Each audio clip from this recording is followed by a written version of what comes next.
Ya. Entonces, esta segunda clase es de patología gástrica benigna.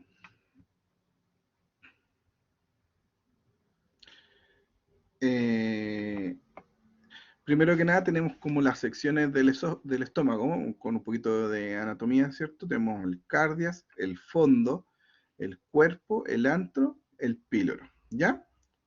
Para que nos organicemos cuando estemos conversando, ¿ya? Anatomía, obviamente la irrigación, tenemos la gástrica izquierda, que es rama del tronco celíaco, ¿cierto? Y que forma la gástrica izquierda, que se une a la gástrica derecha, que es rama de la hepática común. Y posteriormente tenemos la gastroepiploica izquierda, que es rama de la esplénica, y la gastroepiploica derecha, que es rama de la gastroduodenal, ¿ya? Y además existen unos vasitos acá que se llaman vasos cortos, que son uniones directas entre el vaso y el estómago, ¿ya?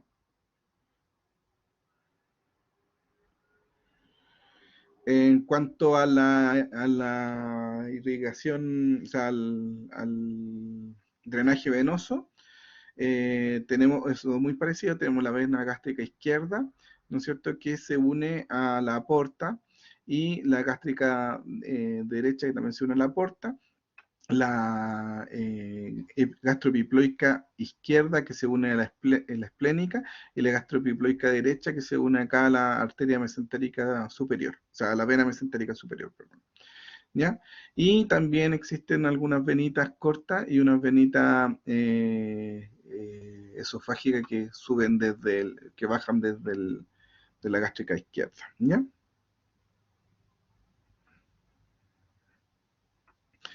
Y de lleno en la patología benigna gástrica, que como ya sabemos, como definición también son las patologías que no son benignas, vamos a hablar de la principal, que es la úlcera péptica, ¿ya?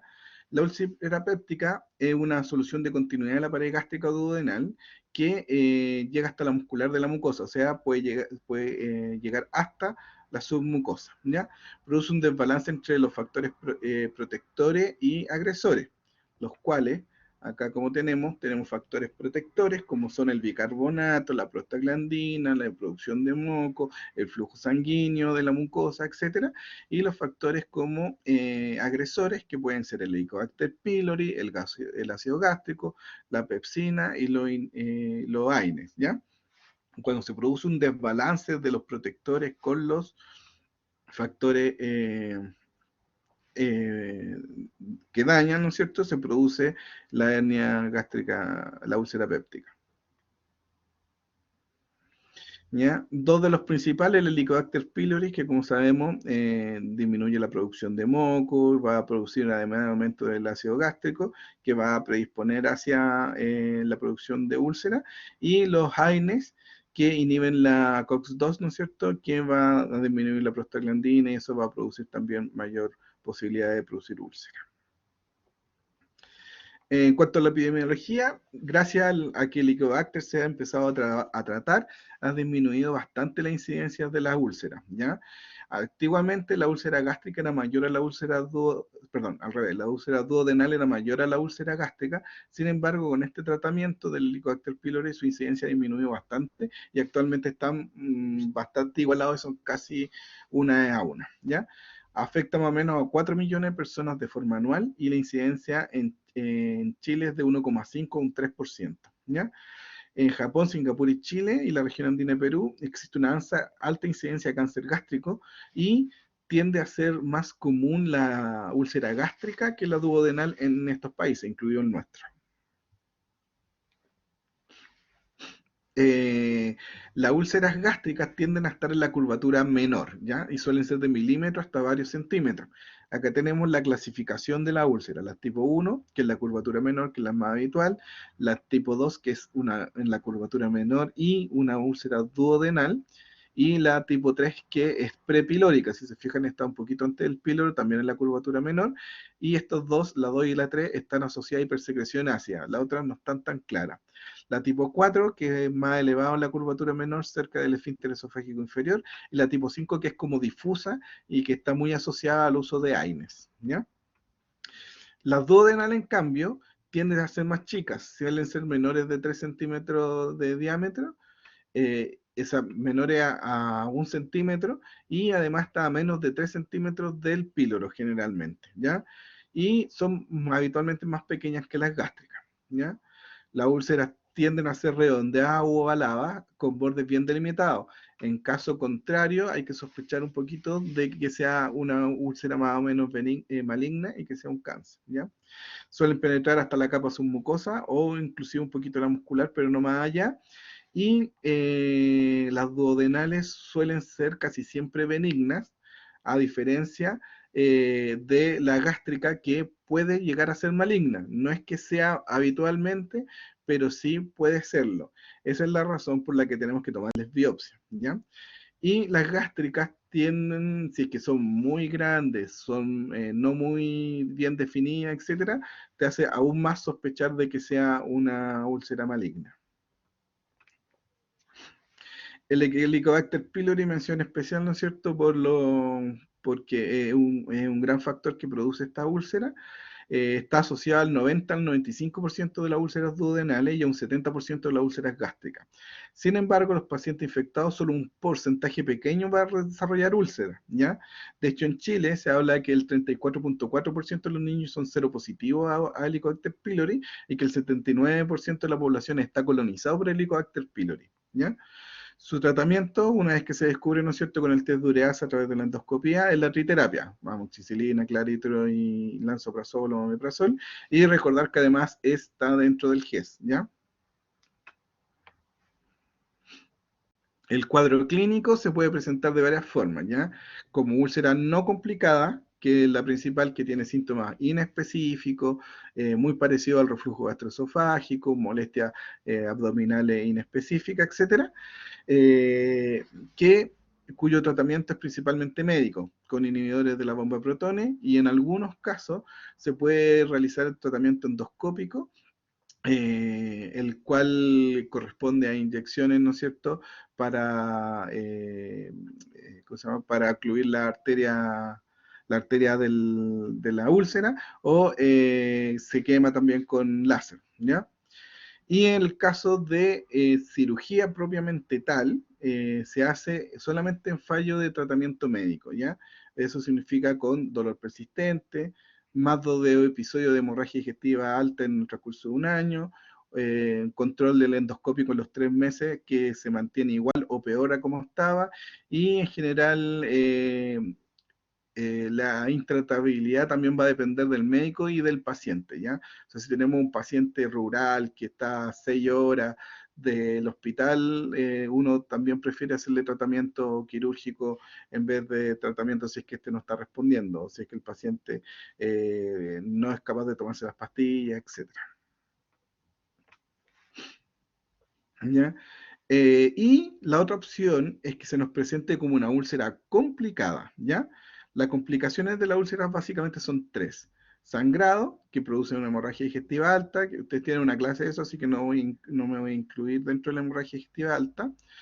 Perforación, que es la úlcera perforada, ¿no es cierto? Y la estenosis, ¿ya? La estenosis se produce por el aumento del inflamatorio crónico, va a producir estenosis, y su tratamiento es básicamente con dilatación por balón, ¿ya? Eh, Sin embargo, esta incidencia de complicaciones ha disminuido un montón gracias a la inhibidores de bomba de protones y la erradicación del Helicobacter pylori, ¿ya? Los bloqueadores de receptores de histamina actualmente no se ocupan mucho, se utilizan más los inhibidores de bomba de protones. Y su complicación más grave de la úlcera es la perforación y la hemorragia.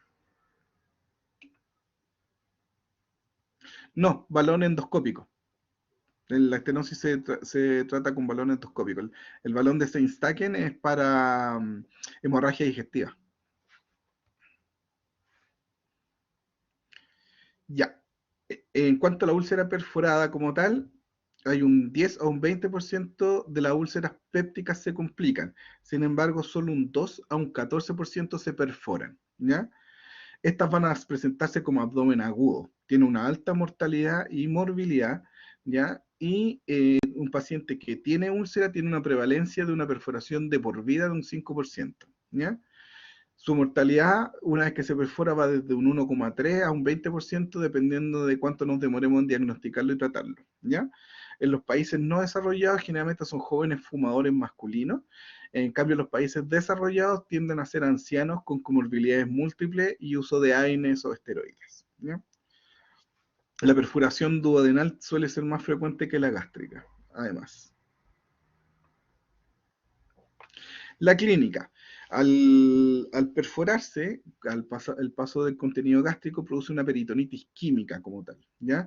Lo que va a generar que sea un dolor abdominal de aparición brusca y repentina, ¿ya?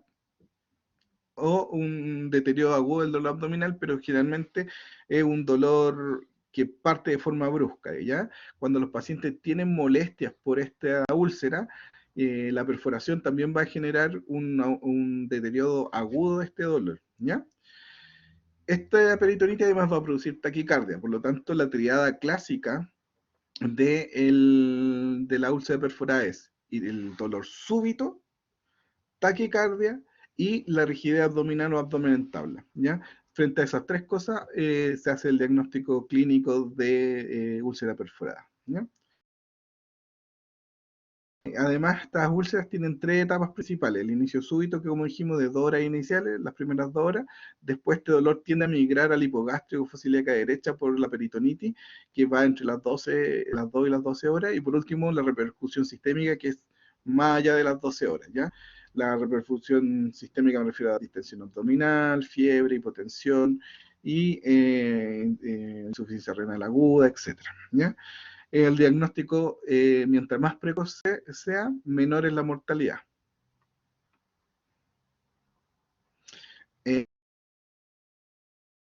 Generalmente se realiza la radiografía de abdomen, principalmente el estudio, ya que al ser una urgencia, uno tiene que tratar de realizar el menor estudio posible y solucionar el problema, ya que como vimos el tiempo es primordial, ¿ya? Por lo tanto, se puede pedir una radiografía de abdomen agudo, de abdomen simple o una radiografía de tórax. Generalmente, si es que uno tiene que preferir una radiografía, pide la radiografía de tórax AP de pie. ¿Por qué es importante que sea la de tórax AP de pie? Es porque esta es en la que se ve mejor el neumotórax de la perforación, perdón, el neumoperitoneo, como se ve acá, ¿ya? El tórax de pie se ve mucho mejor que el lado abdomen y es importante que sea de pie. Si la radiografía se toma acostado, no se va a ver el neumoperitoneo, por lo tanto no nos va a servir mucho, ¿ya? Y el otro tratamiento, el otro estudio diagnóstico importante es la amilasa y la lipasa para poder descartar de que no sea una pancreatitis, ¿ya? Las radiografías podemos ver dos signos. Signo de la pelota de rugby, que este es básicamente el neumoperitoneo, y el signo de Rigler, que el signo de Rigler es cuando se ve la pared de alguna asa intestinal, pero se ve aire por ambos lados de esa pared, como se ve acá en estas imágenes que tienen flechitas, ¿ya? En ambos lados se ve que hay aire, ¿ya? Eso se habla de perforación.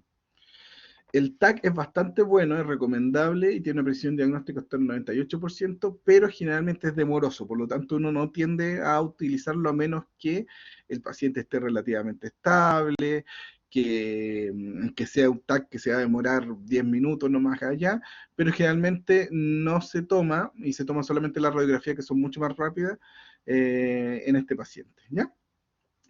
En algunas ocasiones, la úlcera perforada se puede sellar espontáneamente. Y cuando esto pasa, puede ser que no encontremos neumoperitoneo, ¿ya? En esos casos, generalmente el TAC es importante para poder determinar el diagnóstico. La amilasa suele estar elevada, pero siempre menos de 4 veces de su nivel normal, y la lipasa no se eleva, ¿ya? Eso es lo que lo diferencia de la pancreatitis para poder hacer el diagnóstico de úlcera perforada en comparación a la pancreatitis, ¿ya? Tengan en cuenta, se sella con el epiplón lo tapa la salida del contenido gástrico, a eso se refiere. el sellado espontáneo. De todas formas, ese paciente igual hay que operarlo. Por eso es que es importante en los pacientes que no se ve el neumoperitoneito y la sospecha es muy alta, ahí el TAC gana gran importancia. Sí, igual tiene síntomas porque hubo un tiempo en que salió el contenido gástrico y todo esto, se produjo esa peritonitis química. Acuérdate que como es contenido gástrico y es ácido, es muy irritante, por lo tanto, poco contenido produce una gran peritonitis química, ¿ya? Por lo tanto, los síntomas sí aparecen, se produce todo, pero no le encuentras la fuga aérea, no le encuentras el aire. Entonces, eso te puede hacer sospechar que no es una perforación, y por eso es importante que en esos casos el TAC para descartarlo definitivamente. ¿Ya? Se puede aumentar los leucocitos y el PCR también como inflamatorio, y hay aumento de la creatinina, nitrógeno ureico, y puede haber acidosis metabólica, que más que nada es por el CIS, ¿no es cierto? Por la inflamación y por la falla prerrenal. En cuanto al tratamiento de la úlcera perforada, siempre es quirúrgico, siempre, ¿ya? Y tiene 4 puntos principales: el cierre de la lesión, el aseo de la cavidad, cultivo del líquido peritoneal y biopsia. Es muy importante la biopsia, sobre todo en las gástricas, porque para poder descartar de que no haya sido una úlcera maligna perforada. ¿Ya? Y estos son los tratamientos quirúrgicos. Está desde el cierre primario, que básicamente es suturar la lesión, el cierre primario más en la duodenal, si es que generalmente es difícil hacerle biopsia porque el tejido es mucho más friable. Si es que uno puede hacer la biopsia y no te va a afectar para poder cerrar, ¿ya? Ahora, si es que uno no le hace una duodenal, no es tan terrible porque generalmente son benignas, ¿ya? Pero lo ideal es tratar de hacérsela, si es que se puede. En cuanto a las gástricas, siempre con biopsia, ¿ya? El tejido gástrico es mucho más carne de perro, por decirlo así, y aguanta harto las lesiones, entonces es más fácil poder tomarle la biopsia, ¿ya? Ya. Otra opción es la cierre primario más un parche mental, como el aumento acá, como se ve, se eleva, ¿ya? Y también está la Cellar-Jones, que básicamente es el parche mental, se mete en la herida y se sutura la herida, como se ve acá, ¿ya? Y el parche de Graham, en que se pone el epiplón encima y se sutura el epiplón sobre la herida, ¿ya? Básicamente la diferencia, para que se entienda, es que estos tienen un cierre de la herida con sutura, estos dos. En cambio, el cierre no se cierra la herida, sino que se le tapa se hace como un tapón de aumento, ¿ya? Esa es la gran diferencia. Eso, fin. Sí, mira, una explicación principal es que en la población chilena y asiática hay alta tasa de Helicobacter pylori, y genéticamente tenemos harto predisposición al cáncer gástrico. Ahora, la explicación exacta de por qué, obviamente no existe, pero al parecer tendría más que ver por el lado genético que por el estilo de vida. Hay que tener en cuenta que el estilo de vida asiático es muy diferente al chileno, ¿ya? Pero genéticamente al parecer somos bastante parecidos, estamos predispuestos al cáncer gástrico. Eso, listo. No, claro. Eh, no hay problema. Nos falta una clase. ¿A qué hora tienen que estar desocupados ustedes? ¿Alcanzamos a hacer una clase más, la de cáncer? ¿O mejor se la grabo y después la ven? ¿Sí? Vamos, ya, déjenme cargarla. Vuelvo al tiro.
Ya. Y la última clase de hoy, entonces, patología maligna. Déjame grabar. Estoy grabando todo el rato.